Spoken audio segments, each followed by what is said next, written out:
So why do you think Ripple has done better than its rivals? Well, Ripple, the company, I think you're asking about XRP, the digital asset. I think any digital asset in a long term is going to be valued based upon the problems it's really solving. Is it solving a real problem at scale? And I think people increasingly have seen that XRP is solving real problems, both how Ripple is using it to solve a cross-border payments problem, selling those technologies to banks, financial institutions. And I think this is a nascent market. There's a lot of speculation. There's frankly a lot of hype. And I think as we separate that hype from reality, you're going to see diversion happen. And so I think one of the reasons why XRP has outperformed is because you're seeing there's a real use case. It's solving a real problem. So in terms of key milestone in the next 12 months, what would that be that would drive the value of XRP? Well, so I think a couple of things. One is you're seeing more and more companies entering the XRP ecosystem. There's a very cool micropayments company that launched in 2018 called Coil.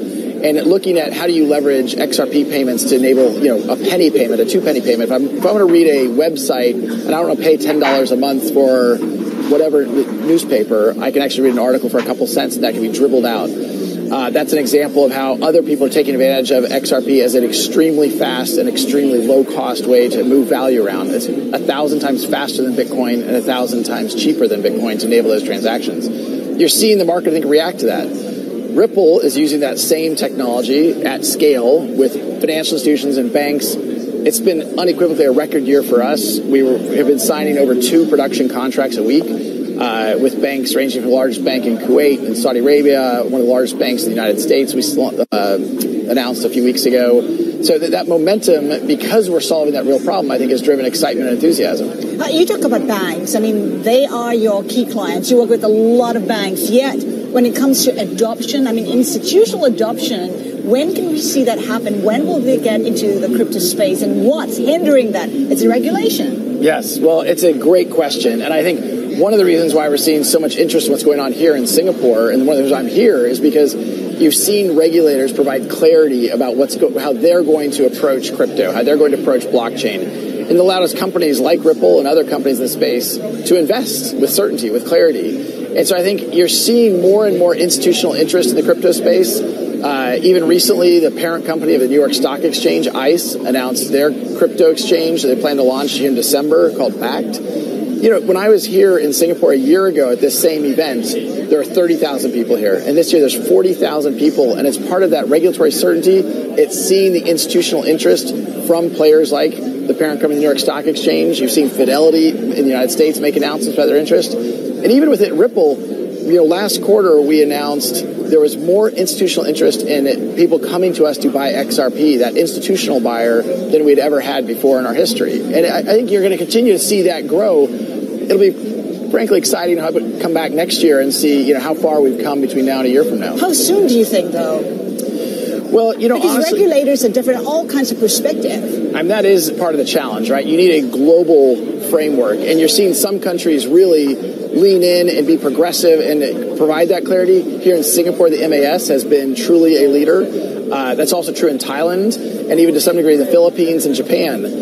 Other markets have been slower. Even in the United States, there's some lack of clarity, particularly around the SEC and some things they've announced around ICOs. But there's still work to be done on that. And I think until that clarity is there, it's hard for companies to invest in a big way. Now, to your point, I would have predicted 2018 was really the year of institutional adoption of crypto. Here we are in Q4, and I would say it has underachieved what I would have guessed would achieve this year, largely, I think, because of some of the regulatory uncertainty, and also in terms of custody solutions and really the ability from a security point of view support institutional adoption and usage of these crypto assets. I'd like you to address some of the rumors circling around. The indications that perhaps your biggest rival, Swift, will be joining you. Could you shed some light?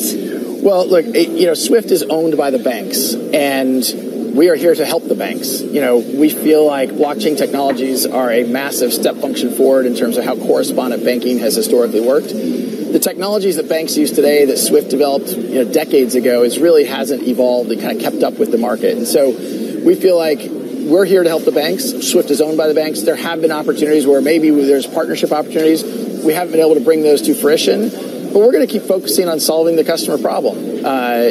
Swift said not that long ago they didn't see blockchain as a solution to correspondent banking. We've got well over 100 of their customers saying that they disagree. So strictly internet rumors, yes? Just to strictly clarify. Rumors. There's lots of rumors, and I'm hesitant to comment on any rumor because if you comment on the false rumors, then you have to comment on the true rumors, and so you just avoid all of them. Is there a possibility that Ripple could take over Swift one day? Well, I think what we're doing and executing on a day-by-day basis is, in fact, taking over Swift. In that, we've now signed up, well over 100 banks. Some of the largest Swift-enabled banks in the world are now using Ripple's technology. Just last week, we saw a remittance company who's using Ripple's technology. They reduced the price per transaction to their consumers from $20 per transaction to $2 per transaction, and they saw an 800% increase in usage overnight. That's the type of dynamic that Swift isn't able to support that we're able to address right now. And that's something we saw just in the last couple of weeks. So we certainly want to see banks succeed in this new world order and take advantage of these technologies. To the extent we can work with Swift to do that, then that's great.